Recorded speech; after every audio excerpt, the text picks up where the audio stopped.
одоо Таиланд улсын нийслэл хот болох Бангкок хот руу хамгийн хямдхан зарлаар яаж очих вэ гэдэг талаар бичлэг хийхээр бэлдсэн байна. За ингээд бичлэг рүү орцгоё. За хамгийн богинохон хугацаанд явчихъя гэх юм бол дандаа уусаа шууд нислэг бол байдаг.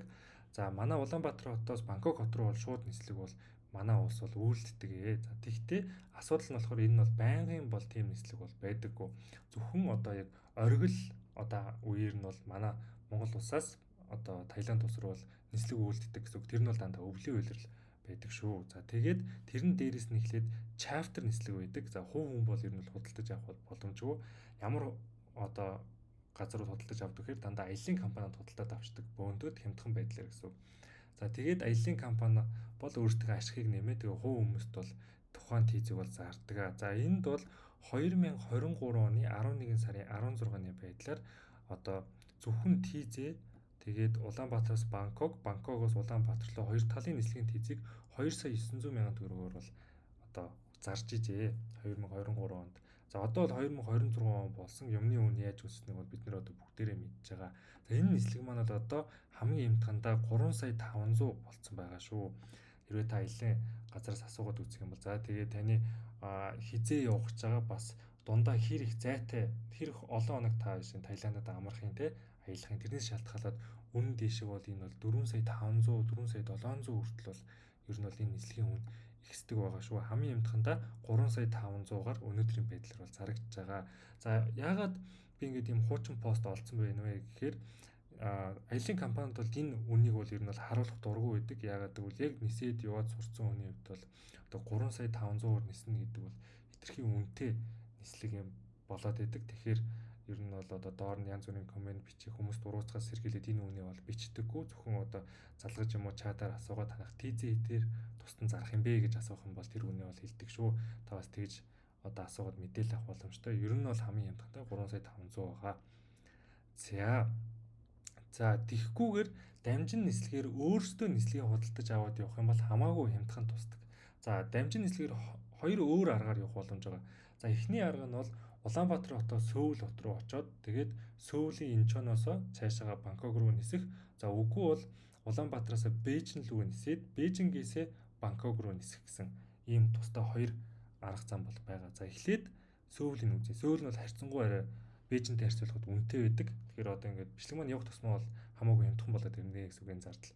За Сөүл рүү эхний ээлжинд бид нар Улаанбаатар хотоос Сөүл рүү нисэх хоёр талынхаа нислэгийг бол авах нэ. За манайх бол ер нь бол нэг сая 355 мянгаар ер нь бол тогтмол үнэтэй нисдэг. За гэхдээ энэ нислэг маань болохоор цагийн тулгах эсвэл одоо яг 12 сарын үеэр бол яг юм оргил үеэр бол энэ нислэг бол сая 700 заримдаа бүр 2 сая гарсан ч үнэтэй бол байж идэг шүү. Тэгэхээр та эртхэн захиалах хэрэгтэй. За ер нь бол хамгийн хямдханаар Улаанбаатараас Сөүлээс Улаанбаатарын хооронд бол сая 355,100 төгрөгөөр бол нисэх боломжтой байдаг.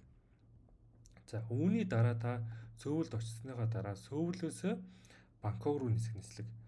За энэ маань Thai Airlines гэдэг одоо Таиландын нисэх онгоц байна. Энэ бол одоо яг өнөөдрийн байдлаар 12 сард одоо байгаа хамгийн хямдхан тикет бол нэг иймэрхүү үнэтэй байгаа. 2 сая 220 мянган төгрөгийн үнэтэй бол нисэж байна. За энэ нислэг маань бол 23 кг-ын чиндан бол багтсан тийм нислэг байгаа шүү. За энэс хямдхан нислэг бас байгаа. Би та бүхэнд нэг сонирхуулаад харуулчих. За нэг буцах юм байна. За энэс хямдхан нислэг байгаа. Гэхдээ асуудал нь бол яадаг вэ гэхээр чиндам авч явах болчдөг. Одоо ингэж харж байгаа бол сая 300-ийн 350 47-ийн ингээд нисэх онгоц бол байна. Гэхдээ энэ бол чиндам нь бол харьцангуй жижигхэн болчдөг. Хэрвээ та яг нэг их юм чирж явахгүй гэх юм бол ийм үнээр бол одоо явах бол боломжтой. Гэхдээ энэ маань 15 кг-ын чиндамтай юмнаа гэдгийг та ер нь бол бодолцож үзэх хэрэгтэй. Нэлээд жижиг чиндам авч явна гэсэн үг. За ийм байна. За оргил үеэрээ л ийм үнэтэй байгаа болохоос биш яг энгийн одоо шинэ жилийн өнгөрсний 12 сараас өмнө ч юм уу 12 сарын дараа нисэхэд бол энэ одоо Кореарын нислэг бол доошоо буугаад ирэн сая 700 сая 600 өөр нь буугаад ирдэг шүү. Одоо яг оргил үе учраас ийм үнэтэй байгаа гэсэн үг. За Бээжин бол харин шал өөр. Оргил үе байсан ч гэсэн хямдхан явуулж бол чаддаг шүү. Тийм учраас би танд ер нь бол Бээжингээр дамжиж нисхийг бол санал болгоод байгаа гэсэн үг. За эхний ээлжинд бид нэр Улаанбаатар хотоос Бээжин хот руу бол ингээд 23 кг-ын чинтамтайгаа 725,100 төгрөгөөр бол очиж байгаа гэсэн үг. За маш хямдхан байгааг бол харж байгаа. Нэг талдаа та нэг 360 мянган төгрөг төлөөд Бээжинд очиж гэсэн. За үүний дараа та Бээжингээс Бангкок руу. Бээжингээс Бангкок руу бас Thai Airlines яг адилхан компани байгааг та харж байгаа. Тэгтээ нисэх хүн хамаагүй хямдхан байдаг. Сайн 152 мянга хоёр талдаа 23 кг-ын чин тамтай ер нь бол нисчдэг.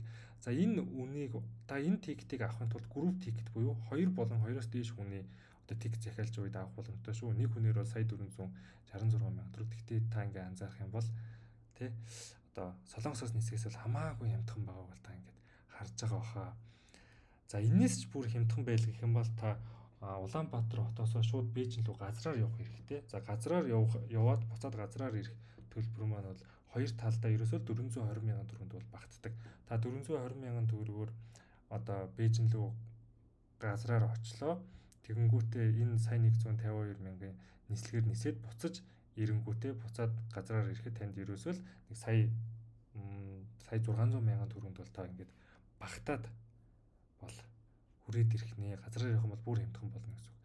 За ингээд Сөүл болон Бээж хоёрын хооронд нь харьцуулж үзэхэд бол үнийн үед бол шал өөр байгааг та бас харж байгаа бах. За дээрээс нь нэг сонирхуулаад нэг юм хэлэхэд та угаасаа л дамжин нисэж байгаа юм чинь тухайн одоо Бээж хотыг үзэх хэрвээ бас танд Солонгосын виз байдаг бол Солонгос хотыг үзэх боломжтой болж байгаа. Та дамжин нисэж байгаа учраас нэгэндээ л нисээд очсон юм чинь буудлын мөнгө төлөө үзүр үйлчлэгийн мөнгө төлөө нэг их мөнгө танаас бол гарахгүй. Ихэнхдээ дандаа одоо энэ нислэгийн үнэлээ айгүй үнэтэй байдаг. Аяллаар явж байгаа үед бол тэгэхээр бас одоо ингээд шууд нислэгээс өөр давуу тал нь бол ингээд дамжиж нисэж байгаа хотоос ингээд үзэх боломж бол үүсдэгэ гэсэн үг.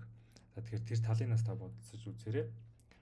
За тэгээд дараагийн бичлэгээр уулзъя. Subscribe дараарай, like дараарай guys. За bye.